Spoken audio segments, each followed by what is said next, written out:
Hello, welcome back to my channel. അപ്പോൾ ഇന്ന് നല്ല തിരക്കുള്ളൊരു ദിവസമാണ് കേട്ടോ. ഭയങ്കര ബിസി ആയിരുന്നു. കാരണം ഒരു 3-4 പ്രോഗ്രാം ഉണ്ടായിരുന്നു കേട്ടോ അടുപ്പിച്ച്.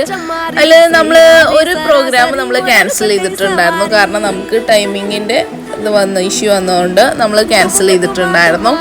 അപ്പോൾ ഏകദേശം ഒരു 11 o'clock ആയപ്പോൾ നമ്മൾ അവിടെ എത്തിയിട്ടുണ്ടായിരുന്നു. നമ്മളെ കസിൻസൊക്കെ വന്നിട്ടുണ്ടായിരുന്നു കേട്ടോ. അവരുടെ കൂടെയൊക്കെ കുറേ ഫോട്ടോസ് എടുത്തിട്ടുണ്ടായിരുന്നു. നമ്മൾ കുറേ കാലമായിട്ട് കാണാത്ത ഒരുപാട് പേരുണ്ടായിരുന്നു. പിന്നെ നമ്മളെ ഗ്രൂമൊക്കെ അവിടെ മാറ്റി നിൽക്കുന്നുണ്ട് കേട്ടോ. പിന്നെ നമ്മൾ ഫുഡ് കഴിക്കാൻ പോയിട്ടുണ്ടായിരുന്നു. അപ്പോൾ ബിരിയാണിയൊക്കെ ആയിരുന്നു. ബിരിയാണിയും പിന്നെ പായസമൊക്കെ ഉണ്ടായിരുന്നു. അപ്പോൾ അതൊക്കെ കഴിച്ചിട്ട് നമ്മൾ കസിൻസിൻ്റെ അടുത്തേക്ക് പോവുകയാണ് ചെയ്തിട്ടുണ്ടായിരുന്നത്. അപ്പോഴേക്കും നമ്മളെ ബ്രൈഡൊക്കെ എത്തിയിട്ടുണ്ടായിരുന്നു കേട്ടോ. പിന്നെ നമ്മളെ കേക്ക് കട്ടിങ് പരിപാടിയൊക്കെ ആയിരുന്നു, പ്രോഗ്രാമൊക്കെ ആയിരുന്നു. നല്ല ഭംഗിയുണ്ടായിരുന്നു കാണാൻ. അപ്പോൾ അതൊക്കെ കഴിഞ്ഞിട്ട് നമ്മൾ വെറുതെ കുറച്ച് നേരം സംസാരിച്ച് തന്നിട്ട് വീട്ടിലേക്ക് പോകുന്നു കേട്ടോ. അടുത്ത വീഡിയോ ആയിട്ട് വീണ്ടും വരാൻ. അതുവരേക്കും ടാറ്റാ.